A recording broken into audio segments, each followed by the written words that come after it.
Welcome to I May Be Wrong. I don't know what this world is coming to, but I don't think so. We're broadcasting from the greater Nashville area, the home of country music, beyond the borders of political correctness and identity politics. Facts and faith are our demarcations. Truth lights our path. Here's the Barry White of Podcast Radio, the Venerable Alfonso Ashworth.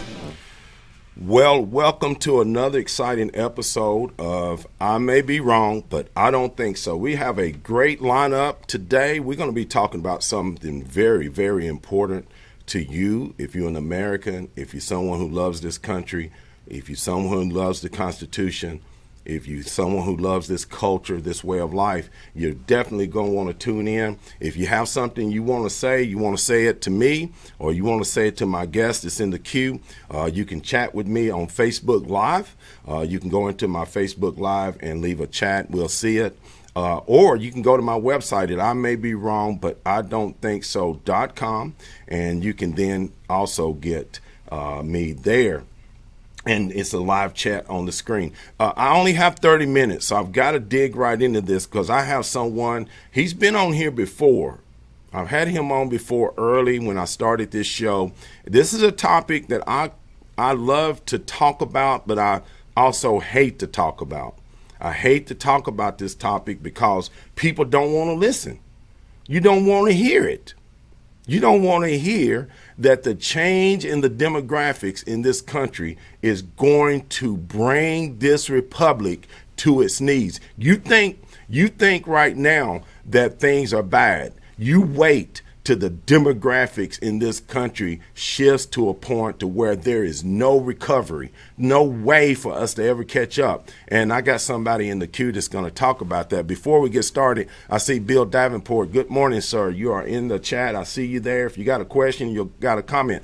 I'm going to play a couple of video clips really fast because I want to get right into this. And we'll pick right up when I come back. Check these video clips out.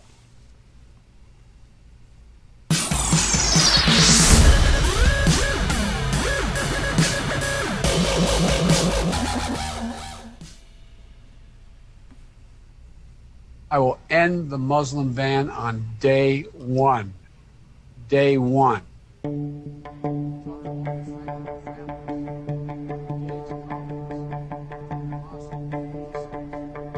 He says he's going to end the Muslim ban on day Hadith one. From the Prophet Muhammad instructs, whomever among you sees a wrong, let him change it with his hand. If he is not able, then with his tongue. If he is not able, then with his heart. Make no mistake, people. 2020 is our year. Let's dive into it with 2020 vision. We can see clearly that America is fighting for its very soul. We all come from the same root here in terms of our fundamental basic beliefs. And I just want to thank you for giving me the opportunity, for being engaged, for committing to action this November. It matters. Your voice is your vote. Your vote is your voice. Muslim Americans' voices matter. I'll be a president who seeks out and listens to and incorporates the ideas and concerns of Muslim Americans on everyday issues that matter most to our communities. That will include having Muslim American voices as part of my administration. I don't have time. I'm going to play another clip at some point, but I want, just on that clip alone, just on that issue alone, we need to know what's going on. And I'm going to bring my guest on. This young man, is someone that I have been watching for a while because he is someone that has been on the radar screen. Part of the show that I was with called Line Chasers Radio. He also has been involved in the politics of the transition of Islam, what's going on with Islam. He's got a lot to say about that. Carmel Malamed is an award-winning international published journalist. He's not new kid on the block. He's been around a while. His family, of course, is Iranian, but he is of Jewish faith. And also, he is someone that I admire. Carmel, welcome to the show, sir. Hi, Al. Thank you for having me. Sir, you heard what Joe Biden just said in a commercial. Tell my audience, one, give us a little bit of your background and why it's important that we listen closely to what our politicians are saying and what they're meaning about what they're saying. Okay. Again, thanks for having me, Al. I really appreciate it. Before I offer any kind of commentary, I think it's important to lay out that um, there are many thousands of Muslims in our country, in the United States and worldwide, that are peace loving and, you know, Right. great human beings. They have no issues with our Judeo Christian values and our democratic system. I think it's important to lay that out. Okay. What we are talking about are the folks that are wanting to implement Sharia law, which is radical Islamic uh, dogma and uh, belief on our system. On our As far Constitution. as my family's story, we were Jews living in Iran.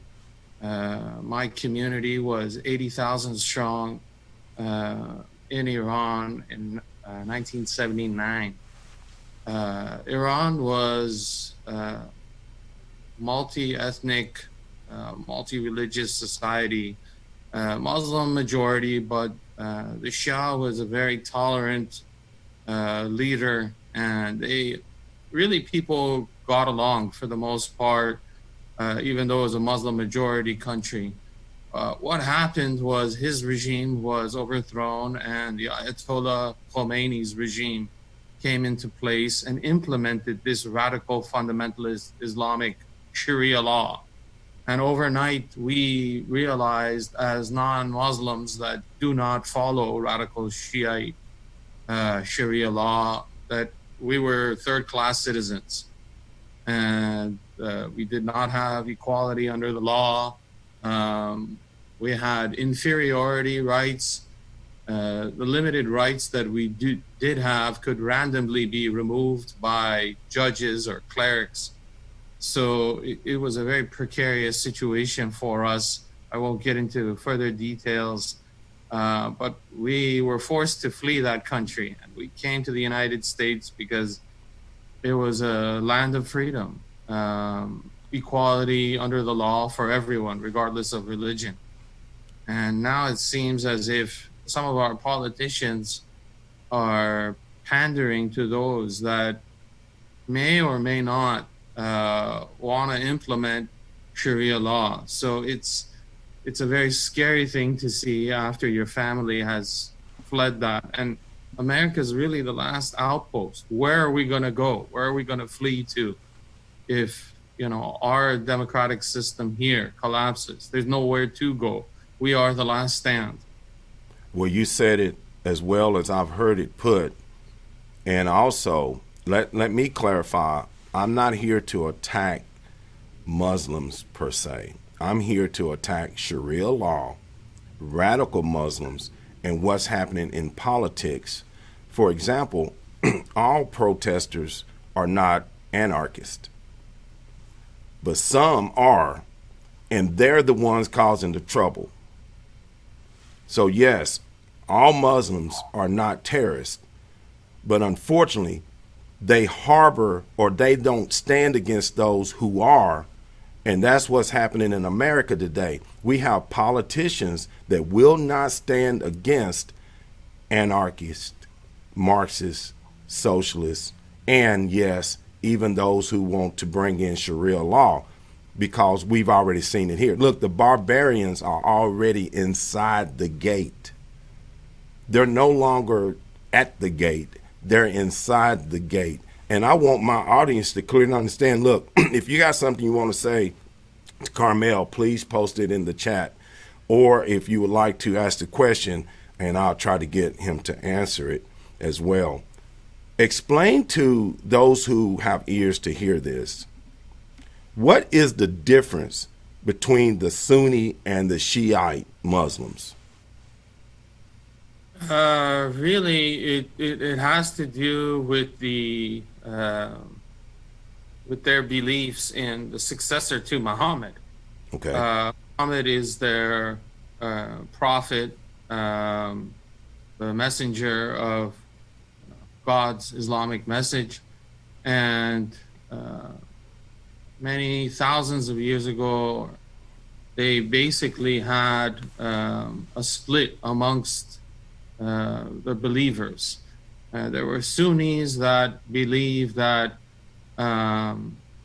the successor to Muhammad were certain gentlemen and his descendants.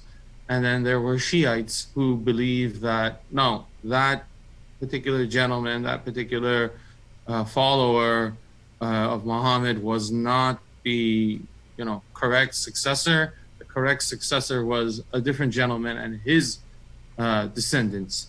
And there was a breakage, Right. so to say, between those of the faith. I don't want to compare it to Catholicism and Protestantism, but something similar, along those lines. Okay. A doctrine. Something they had a difference in the doctrine or the understanding of what the prophet or what the messengers were saying. Also, which group is in Iran and which group is in Saudi Arabia? Because some people don't know these answers, so this is hard. I'm trying to make it clear as to why they're against one another. Sure. The majority of Muslims in the world belong to the Sunni sect, and that encompasses Saudi Arabia, much of the Persian Gulf countries, those countries in North Africa, a lot of the Asian countries that are Muslim, like Indonesia and Malaysia, Iran, parts of Lebanon, parts of Iraq, parts of Afghanistan, and parts of Pakistan follow the Shiite sect, and they are Shiite Muslims. They are in the minority. The Sunnis are in the majority. That's just the way it turned out many thousands of years ago after the faith was established. Yeah. Now, which ones want to push Israel into the sea? Both. See, there now we're getting somewhere. There are Sunni radical Shiite, radical Sunni groups and radical Shiite groups that both want to drive Israel into the sea. Yes. They're just religiously, they have slightly different beliefs amongst themselves, but their hatred of Israel, and for that matter, the United States, or those that do not follow their strict Shiite Islamic or Sunni Islamic radical dogma, are the infidels. So their hatred doesn't really, differ when it comes to Israel or the, quote unquote infidels. Yes. And now let's tie that with the Black Lives Matter movement and what's going on with Black Lives Matter, their hatred for the Jews, their hatred for Israel, and who and what is behind this movement that I think that's really more so from the outside versus the inside. There are some on the inside this movement of Black Lives Matter, but I think as a force on the outside as well. In your opinion, is that part of this destruction of Israel and also the ultimate destruction of our republic here in America? Do you see that as part of that as well? I'm not sure if I understand your question. Black Lives Matter is also anti-Semitic. Absolutely. Yes. And of course, Black Lives Matter is also being funded now by many of our corporations, and our universities have wholeheartedly embraced this movement. And I think this is where we have to be very careful. And of course, we're getting some responses in the chat room over this about what we're talking about, because I think it's very important. And I think it's very important to come from not only you as a Iranian Jewish American. Is that the correct way for me to say? Correct. That you have a culture and a history also from the Iranian people, that they haven't always been so radical, as you just said. At one time, the Black Lives Matter leadership movement has come out and said unequivocally that they are anti-Israel. Yes, and let us not fool ourselves, as Dr. King said many years ago, prior to his death. Anti-Zionism, anti-Israel beliefs are equivalent to anti-Semitism. Yes, exactly. So yes, they are vehemently anti-Semitic, anti-Jewish, and anti-Israel. They've said it. They're very proud of it. It's sad and shameful that a lot of these corporations and sports individuals support them. Yes, and have not stepped up and said, "Hey, you know what? This is wrong. This doesn't. This has nothing to do with social justice. This is just hate."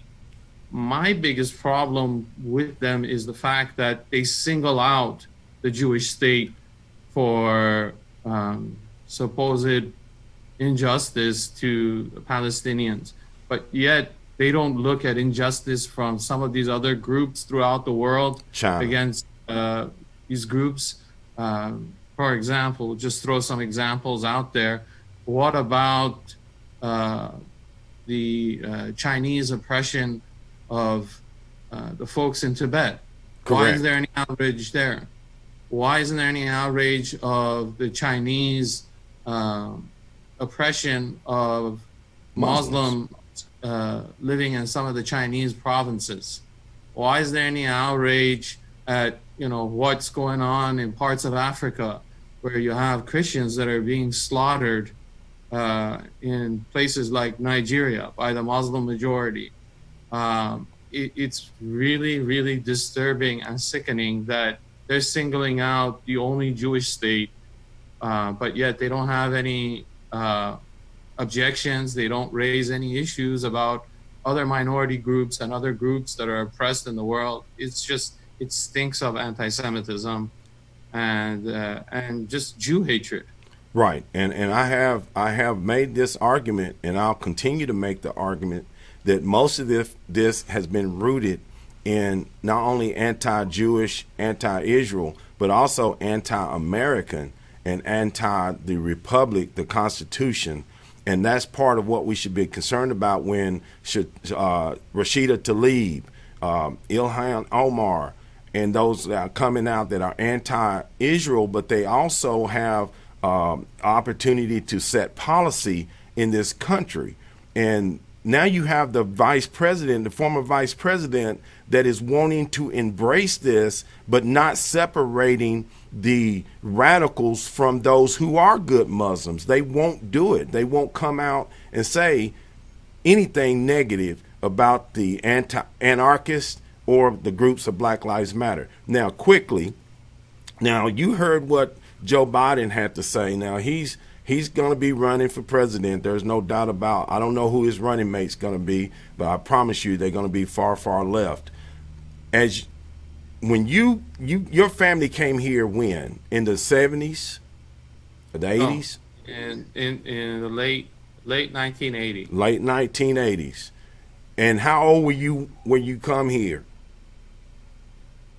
I was shy of 2 years old. 2 years old. Now, you've lived here as an American your entire life, practically. Would you have imagined? America is my home. Yes. So would the only home I've known. Yes. So would you have imagined that you and I would be having this conversation at this time in this country concerning our republic versus what is going on in the Middle East and other parts of the world when it comes to our freedoms. I mean, I couldn't have imagined. I was born here. I'm 58-year-old. No, I'm really shocked. Really, I am, and it's in many ways it's frightening because I grew up hearing the stories, not just from religious minorities in Iran, like Jews and Christians and Baha'is, but even from Muslims that lived in Iran and faced incredible oppression from this radical regime. They hated the Ayatollah. They still hate the Ayatollah and that regime, and thousands of them have fled and come to the United States. After hearing all their stories, it's really heartbreaking that we're in a country where this type of radicalism is creeping up. And we know from experience, either personally or through our families, that there's some serious red flags, and we need to speak up and, put a stop to it before it starts going downhill. And again, I've got to emphasize this. This is not any issue against Muslims or Islamic belief. This is really directed toward radical Sharia law, which sees non-Muslims as infidels, as second-class citizens, and really no equality to them. And that includes women. That includes women. That's what we need to focus the laser on. Yes, and that's why when I asked you to come on, I wanted to make sure we understand that this is one of the issues of our time, not just the fact that, the pandemic or the virus and all that, those things are a concern, but we have a bigger concern that once this happens, and as you can testify, and you have understood as an American, as an Iranian, and a Jewish of Jewish faith, you understand once that tipping point happens, it's nearly impossible to stop it.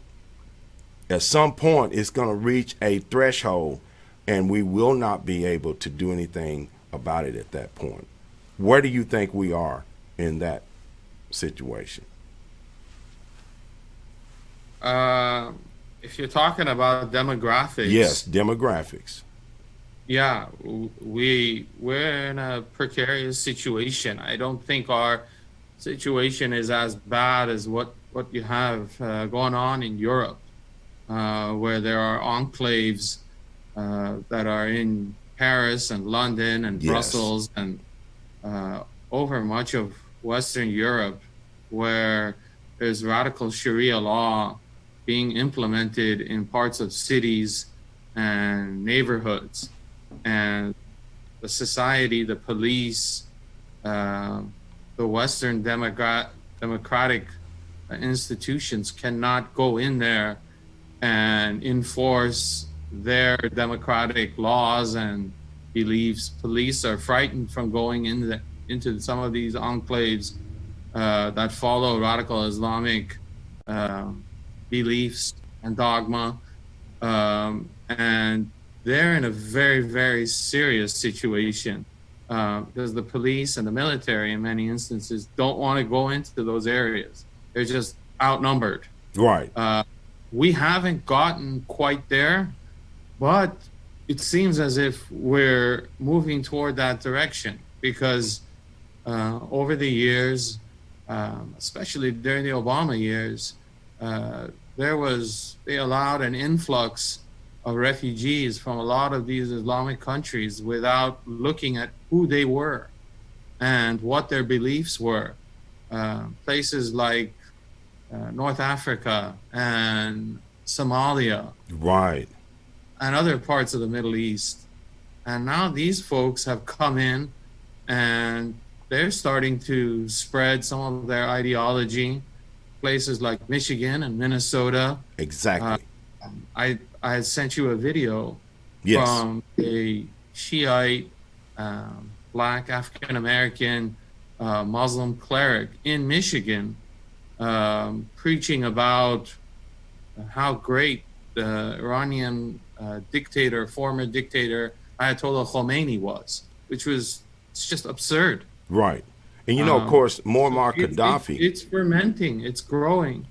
Again, I don't want people to think that this is Islamophobia. Not in any way.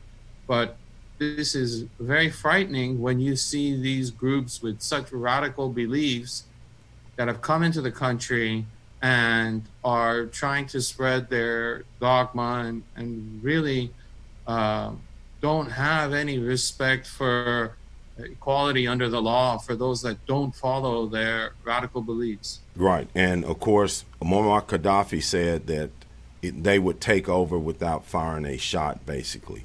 They would do it without having to use the gun, that they would just outnumber a population. Yeah, Gaddafi made that famous statement, I think it was maybe a decade ago. Right.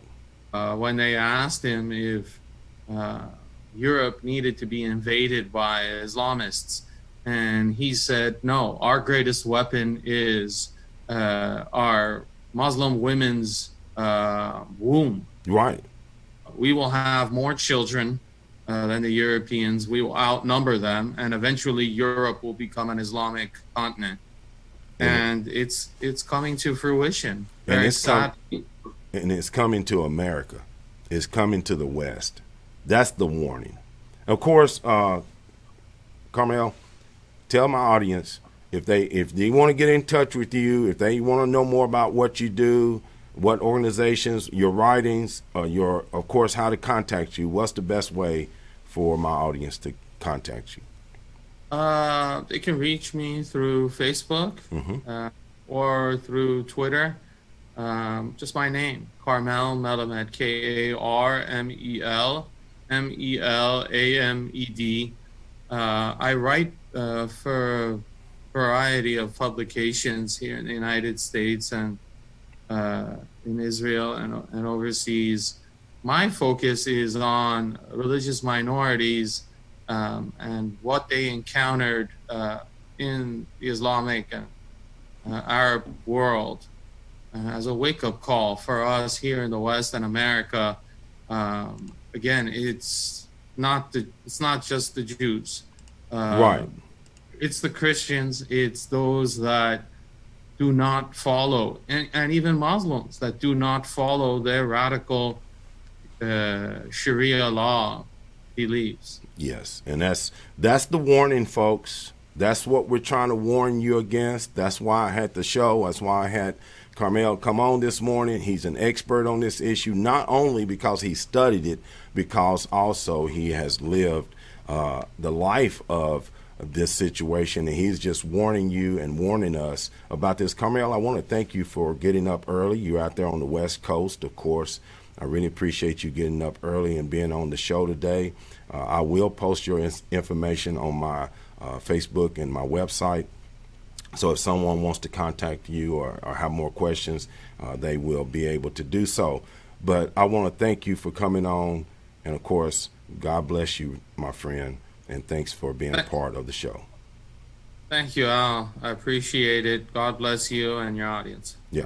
Well, thank you. Of course, there's not enough time to cover every subject. There is not enough time to cover every topic in depth. And we just take the time to do what we can. And Sherry Orange has posted something in the chat as well. There's zero rights under Sharia law. People need to check out what Islam is all about. Bridget Gabrielle and her family experienced it firsthand in Lebanon. Yes, and Carmel, his family, he didn't go into it, but he had family members who were also imprisoned and during the same time of that transition. I see that Paula is in the chat. Thank you for being in the chat, Paula. I see that, of course, Ruby Ruffin is also one of our supporters. She's in the chat as well. Thank you for coming in and share this message. Get this message out there. I'm going to go over just a little bit. get this message out there. I'm not being forceful enough. Look, the time to analyze this is over. The time to let academia try to figure this out has passed. This republic is under attack. Joe Biden is going to turn over this government. If he's elected, he's going to turn over this country to radical Islam. Black Lives Matter is just the fuel that keeps the fire burning. Who's funding Black Lives Matter? Does anyone know? I can take a guess. I would say Hezbollah has a lot to do with it. We know George Soros, he doesn't care. He just wants to bring down capitalism. The church in America is asleep at the pew. And they better wake up. And they better wake up like yesterday. Because the barbarians are no longer at the gate. They're inside the gate. They're inside the gate. But of course, only thing I can do is come on and talk about it. It takes action. It takes votes. So Heather Lee says, nice hat, by the way. Thank you, Heather. Heather is one of my best friends, well, really good friend. We really appreciate Heather and others who have helped out the show, who come on. And, of course, some of the comments, Paula says the greatest threat to the republic are apathy and ignorance. Exactly. They go hand in hand. You better wake up. You better get out there. You better know what you're doing. You better know who you're voting for. The Democrats, I'm telling you, they're going to sell out the sink. They're going to do everything. They're going to throw out the house with the bath water in order to beat Donald Trump in November. We can't let that happen. God bless you. God bless America. God bless our children. And God bless those children who are being shot. The body of Janari Risk has not cooled yet, and then there'll be another death. We have got to stop these murders of our children in and outside the womb.